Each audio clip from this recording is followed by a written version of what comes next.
Fala, capitalista! E aí, tudo bem com você? Me diz uma coisa, você investe no Bradesco? Você tem ações do Bradesco?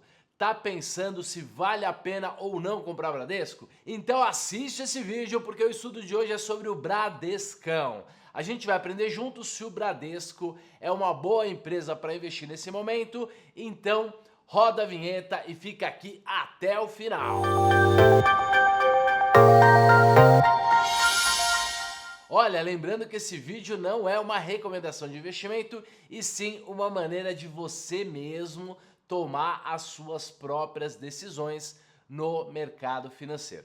Então vamos começar o nosso estudo pela primeira camada do mercado, a análise fundamentalista. Recentemente o Bradesco divulgou seus resultados do primeiro trimestre de 2022 e vamos dar uma conferida aqui nos destaques financeiros. Olha, primeiro de tudo, o Bradesco teve um lucro de 6,8 bilhões. Roxo, isso é bom ou é ruim? Olha, com relação ao trimestre passado, levemente positivo, melhorou 3%. Com relação ao último ano, melhorou 4,7%, então está em evolução. Agora, o mais importante é comparar com a expectativa do mercado. A expectativa do mercado era um lucro de 6,7 bilhões. Então veio 100 milhões acima da expectativa. É um detalhe aí no balanço. Legal. Então veio 100 milhões acima da expectativa. Não é muita coisa, mas pelo menos veio acima do esperado. Com seguros e previdência, o banco nesse trimestre perdeu 6,8% de receita. E isso aqui é muito complicado. Por quê? Porque seguro é um dos maiores negócios do banco. Sempre foi, há pelo menos uns 15 anos, o seguro é o que faz a diferença no balanço do Bradesco e caiu quase 7% no trimestre, tendo aumentado 4,7% com relação ao ano anterior. A receita também caiu um pouquinho nesse trimestre, mas aumentou se a gente comparar com o anualizado. Então veja que teve menos receita, mas o lucro foi melhor e isso significa que o banco está mais eficiente. Margem melhorou bastante, isso aqui é um dos motivos pelo qual o resultado melhorou. A carteira também subiu, cresceu, né? No último ano subiu bem, cresceu também no trimestre quase 3%. Lembrando que a gente vem ali da época da pandemia em que os bancos apertaram bastante o crédito. Legal. Teve 32% de liberação de crédito nos canais digitais, quer dizer, o banco está digitalizando, isso é importante. O retorno sobre o investimento, ROI, Return on Equity, ficou aí em linha basicamente. A eficiência caiu 0,4%, é pouca coisa. E os dividendos estão aumentando bem, 35% com relação ao trimestre anterior e 13% no anualizado. Lembrando que na época da pandemia os bancos foram obrigados a diminuir os seus dividendos e agora estão aumentando, estão voltando à normalidade. Então agora que a gente já deu uma olhadinha no resumão do balanço do último trimestre, vamos dar uma olhadinha nos múltiplos da empresa, aquela nossa análise de relação preço-valor tradicional. Estamos aqui então no site do Fundamentos, vamos dar uma olhadinha nos números do Bradesco. PL 8,98, então preço por lucro 8,98, vem caindo com a queda do mercado, é um PL de banco interessante, é um PL de banco atrativo, né?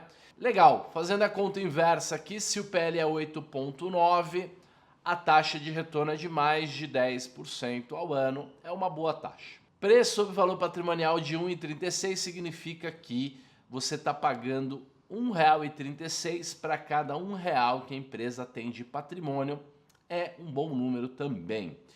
Lembrando que balanço de banco é bem diferente de balanço de empresa, tá? Tem um monte de número, EBITDA, esse tipo de coisa não faz muito sentido, nem endividamento, esse tipo de coisa, porque o banco é um bicho próprio. O endividamento é enorme, pra você ter uma ideia, o patrimônio do banco são 151 bilhões e ele tem 1,4 bilhões em ativos, então dá uma alavancagem de umas 8 vezes. Mas está em linha com Basileia III, que é o acordo internacional dos bancos, feito lá na cidade de Basileia, na Suíça, para definição de alavancagem bancária. De 2008 para cá, esse tipo de controle ficou bem mais rígido e isso é importante. O banco, mesmo com uma alavancagem de 8, consegue operar com bastante segurança. Então o que a gente pode resumir em termos de balanço? Um balanço ok, não é nada, puxa, como tá barato, mas os bancos vêm dando ótimos resultados nos últimos anos todos, mas essas questões a gente vai discutir daqui a pouquinho. E se você está gostando do vídeo até aqui, é muito importante que você deixe o seu like e se inscreva no canal caso ainda não esteja inscrito. E aí, já deu o like? Se inscreveu? Então bora para continuar o vídeo. E ainda na primeira dimensão tem um dado muito legal para a gente ver que é o preço-alvo. Vamos dar uma olhadinha no preço-alvo do Bradesco aqui na tela da Bloomberg. Então vamos dar uma olhada no preço-alvo do Bradesco, que é a média dos preços-alvos dos analistas de mercado. O cara do Santander aqui tá dando um preço-alvo de 26, o JP Morgan 23, o BTG 24 e a média dos preços-alvos 24,84. O papel está 19,28. Daria um upside, quer dizer, o papel teria um potencial de subir 28,8%. Não é um upside muito grande, é um upside ok. E a segunda dimensão do mercado é a análise do tempo, é o timing. E a gente vai olhar os gráficos e os sinais do papel para ver para que lado a empresa pode ir. Então vamos dar uma conferida aqui no gráfico de Bradesco PN, que é o mais líquido. Muito bem, como boa parte aí da Bolsa Brasileira, o Bradescão anda numa super congestão, né? Uma acumulação, o mercado andando de lado aqui, ó, fazendo topos, depois fundos muito semelhantes aí. Se a gente vê um gráfico no semanal, no mensal, a gente vai ver isso até com mais clareza. Olha só, várias e várias semanas e meses acumulando depois que começou a cair lá no meio de 2021. Vamos olhar o gráfico no mensal, vai ficar bem interessante, olha lá. A gente tem um triângulo absurdo aqui, o gráfico acumulando um monte de energia. O timing tá bem interessante, tá? O timing tá bem interessante. A gente tem aqui, ó, todos os fundos, né, fazendo aqui um ângulo de subidas, quedas também. Isso significa que provavelmente o papel tá pegando energia, né, para romper para algum dos dois lados. O mundo tá nesse dilema, né? Se sobe os juros rápido, já resolve o problema da inflação e volta a subir, ou se essa crise vai se alastrar. É a mesma espera, é a mesma tensão que a gente consegue observar aqui no gráfico do Bradesco. Vamos dar uma olhada no Kairos e nos sinais aí para ver o que ele nos diz sobre o futuro, né? Lembrando que os gráficos de análise técnica são um pouco mais confirmatórios, dizem um pouco mais sobre o que está acontecendo agora e um pouco menos sobre o que de fato pode acontecer no futuro. Não nos dá tantas probabilidades como o Kairos dá. Olha lá que legal, hein? O Bradesco tá dando compra pelo Kairos. Então o Kairos já está se antecipando, já está achando que aquele rompimento vai acontecer e vai acontecer para cima. O problema é que a energia acumulada está muito baixa, 32 de energia acumulada, então pode ser que o Bradesco ainda fique andando bastante de lado até que faça esse rompimento, ou se fizer o rompimento agora, vai ser um rompimento fraco, né? Vai subir, mas não vai ser aquela explosão toda. Vamos dar uma olhadinha na análise direcional do Kairos. Segundo a análise direcional aqui do Kairos, ele tem tudo para subir tanto no curto prazo, nem é tão curto, né? 32 dias aí, um mês e meio, quanto em 3 meses aqui, quanto no prazo longo de 6 meses. Então, segundo o Kairos, o Bradesco tem uma probabilidade maior de subir, tem mais chances de subir do que de cair. Além disso, o Kairos monta uma carteira, né? E o Kairos monta uma carteira fazendo uma análise com inteligência artificial e tudo mais. E hoje na carteira do Kairos tem aí entre 3 a 4% da carteira é Bradesco. Tem um pouco de PN, um pouco de ON, e isso é uma informação muito, muito útil. E aí, capitalista, você já investe no Bradesco? Investiria no Bradesco? Segundo essas duas camadas aí, a fundamentalista e o time, comenta aqui embaixo o que você acha. E agora vamos seguir para a volatilidade, que é a terceira dimensão da nossa análise. E para isso vamos dar uma olhada na volatilidade do Bradesco para ver se é possível montar alguma estratégia legal com opções. Nós vamos olhar de Bradesco 4, mas como eu falei para vocês, não tem tanta diferença, né? Os dois têm uma correlação altíssima. O 4 costuma ser um pouco mais líquido. Na tela do Upilab, na tela de análise, a gente já tem várias informações sobre volatilidade. Então, o desvio padrão do Bradesco está em 30%, a volatilidade com tratamento de alisamento exponencial 25,96%, um outro tipo de tratamento também de volatilidade 29% ao ano, e o Bradesco tem um beta de 0,99 com o índice, quer dizer, cada R$1 que o índice sobe, o Bradesco deveria ou costuma subir 0,99 centavos e para baixo também. Então, o Bradesco anda muito parecido com o índice Bovespa. Legal.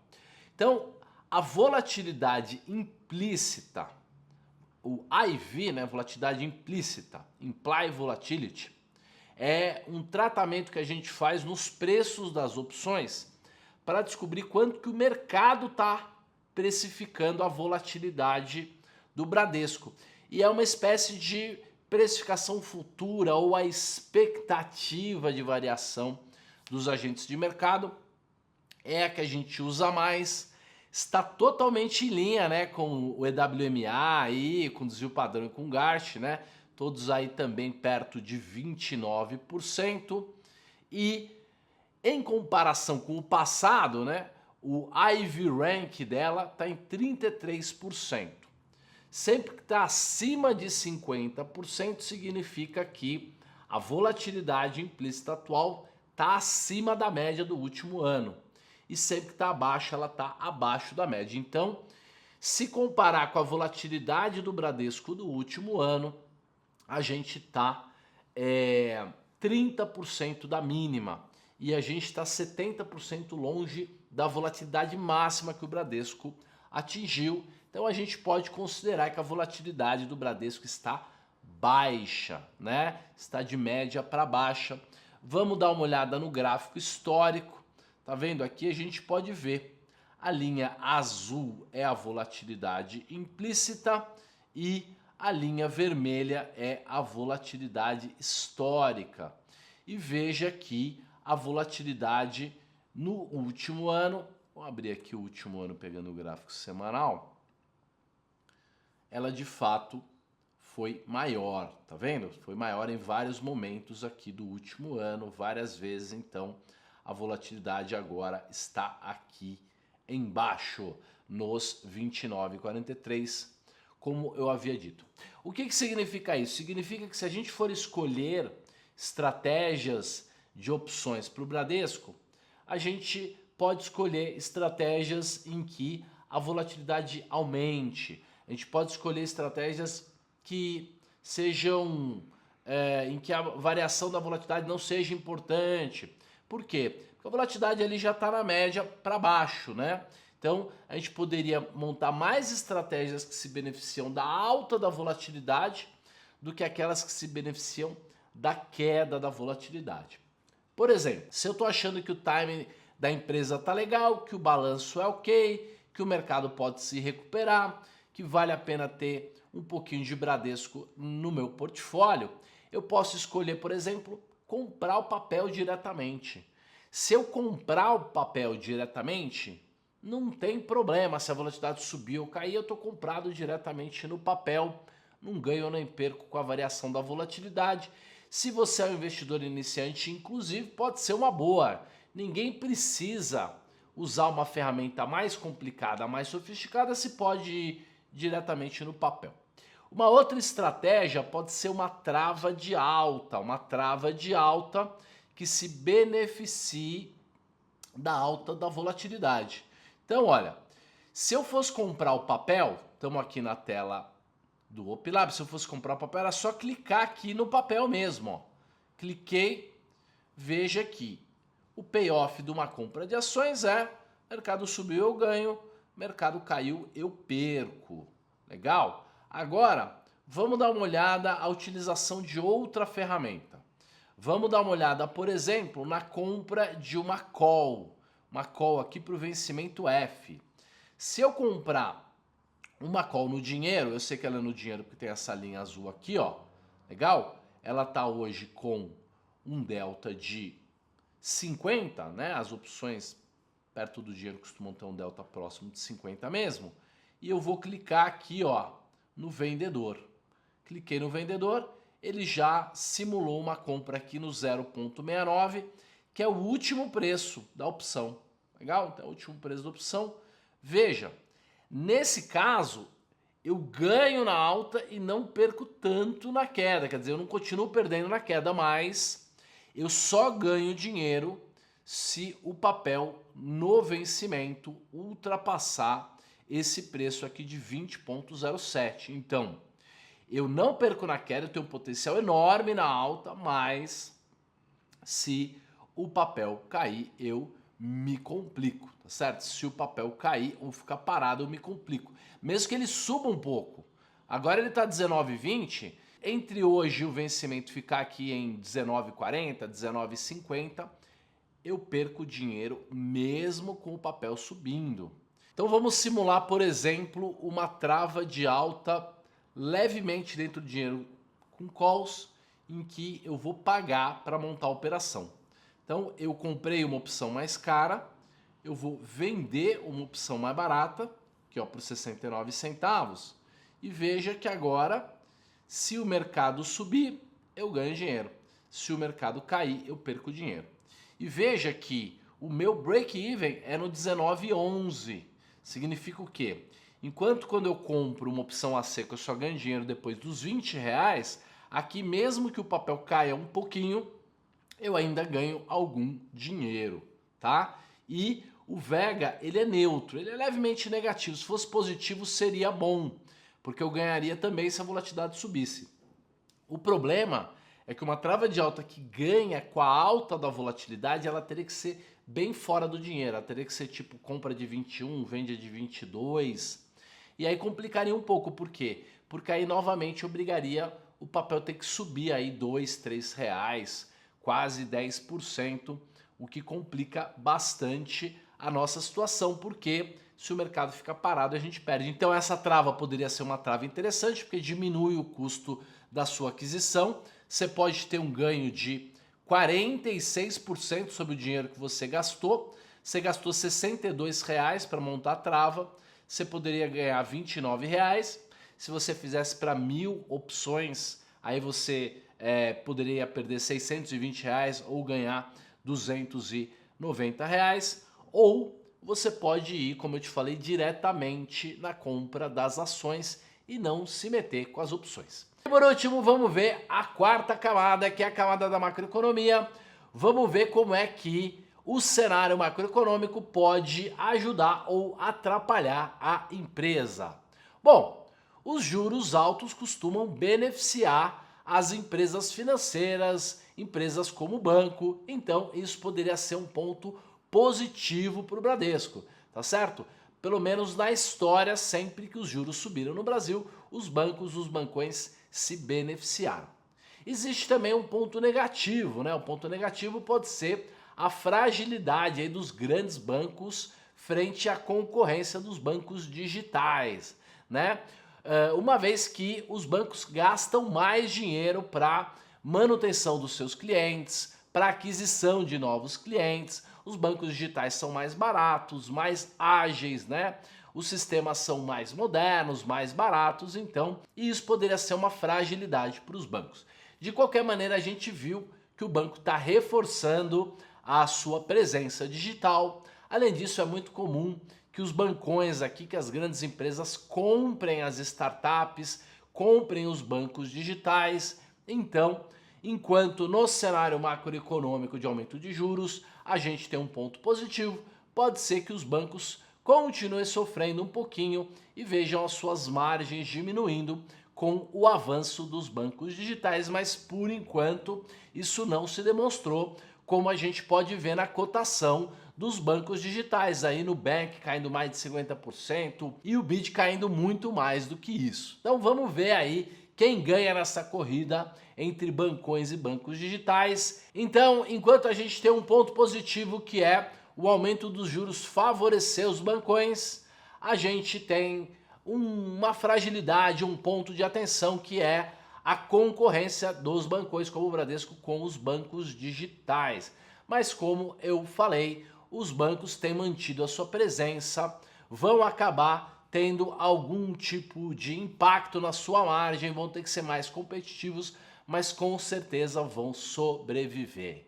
Legal, e agora eu quero te contar uma história, não sei se você sabia, mas eu comecei a minha carreira no Bradescão, foi onde eu aprendi, foi a minha escola. Comecei lá na corretora do Banco Bradesco, fui estagiário, operador de mesa, fiquei até no pregão, fui analista, depois trabalhei no Bradesco Private, que eu ajudei a montar, escrevi, né, o business plan do Bradesco Private. E a história da minha família com o Bradesco é muito mais antiga, o meu tataravô, o coronel Luiz Galdino de Almeida, foi o fundador do banco, né? O banco nasceu em Marília, o banco se chamava Casa Bancária Almeida e Companhia, ou Almeida e Irmãos, alguma coisa assim.